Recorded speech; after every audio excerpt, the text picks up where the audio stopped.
Unlike some folks who have to live in the West End, I chose to live in the West End. The reason that I got involved with CAB is because I love my community.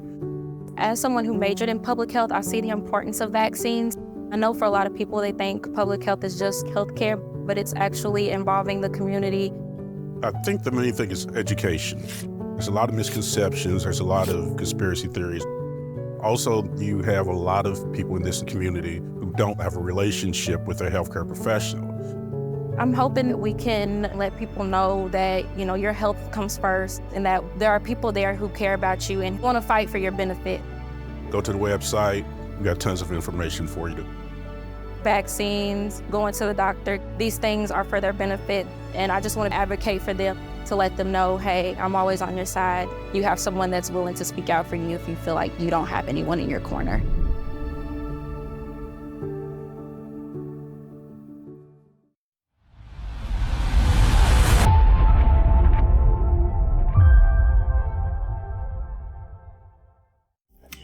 Hello to those of you that are watching Conversations with CAB. Thank you for your continuous support and tuning in. Today, we have a guest and we just want to get to know her a little bit. Can you introduce yourself? Hello, my name is Reeshaw Williams. I am a pediatric dental assistant. I have been doing pediatric dental assistant for 5 years now, and actually enjoy it. So what made you want to tap into that lane career-wise? I was working in the mental health field, like as a counselor, going into homes. And at the time in my life, I needed a change. So I still wanted to be working with children, but just in a shorter span of time. So it allowed me to still work with children and, So it was the flexibility which allowed you to change your career? You wanted something more flexible? Or was it the job in general that kind of helped you gravitate towards pediatrics? It was the job in general, because I still wanted to work with kids, but when you're in the situation with like counseling and mental health, you kind of got to make sure yourself is taken care of. So I needed to take a break actually and take care of myself first. And so when you're working in the pediatric field, it's not as intense. You're not getting so much information put on you from others and having to figure out help other people with their lives when you're trying to figure out your own life. So that's part of the transition. And I like that you mentioned your mental health and taking a break, because we just got done talking about how important it is to, pay attention to your mental health. Yes, definitely is. Listen to yourself. Yes. So as you know, COVID took a huge turn on the U.S. when it hit the U.S. And I know you work in a pediatric office, so can you kind of talk about how COVID impacted people receiving health?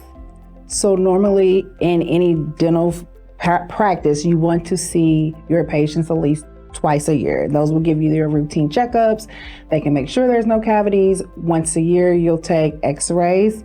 So when COVID occurred, you had people who couldn't get those regular checkups that they needed. So then if there were cavities or anything that was causing those patients pain, they wasn't able to come find out it's an issue and then do the follow-up appointments so that they can get treated for those. So what you find is that because of that time and that break, people continually put it off and they're like, oh, during COVID, I couldn't make it because of this. Then life got it away and it's still because of COVID. Now, things that could have maybe been taken care of a little sooner have been pushed back even more because life is still life and as we go. So I think that's been the most thing that has affected a lot of dental offices and people receiving treatments. So during COVID or even post-COVID, were the dental offices fully closed or were there just stipulations that you guys had to work under? So I think a lot of offices went to what we call like an emergency team. So it's basically like if you're at home and your face is swollen or your kid is crying every night, you could call that office and they would have an emergency team. And if it was like, okay, let's give an antibiotic for an infection or this tooth needs to come out immediately, they could take that out. Or they could refer you to whomever you needed to go see if you need to go see a different type of dentist. But for the most part, I think most places worked on an emergency basis, like need to be treated. They did amp up the PPE because normally we might just have on glasses and a mask during COVID, or when we returned back, as a lot of teams started returning back, it was like masks, eyewear, full PPE gowns. So you did see that in like the first about 6 months to a year after coming back, you've seen that we used a lot more PPE in the dental offices.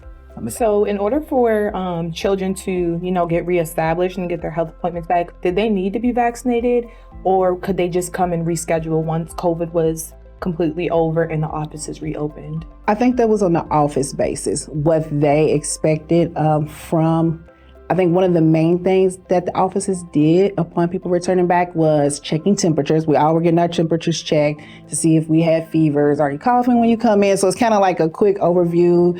Like if you went into a regular office and they're like, okay, let's take your vitals. It was almost like taking your vitals to see if you were sick before we let you come to the back to be treated. I can't speak for what every office did. I don't think it was mandatory in the office that I worked in, but we definitely checked temperatures and if you're coughing, are you sick? We ask that, like, if you've been sick, if anyone in your home's been sick, please just reschedule your appointment. Yes. And so those things that she's talking about, it just helped to prevent people from further getting sick as COVID came to an end and the dentistry and the healthcare started to open back up. Yes. So I also wanted to touch base on how important is it to, especially for pediatric children, to get oral health or have oral appointments?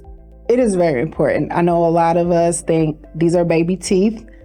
They will come out, but sometimes the things that go on with those baby teeth can affect the adult teeth.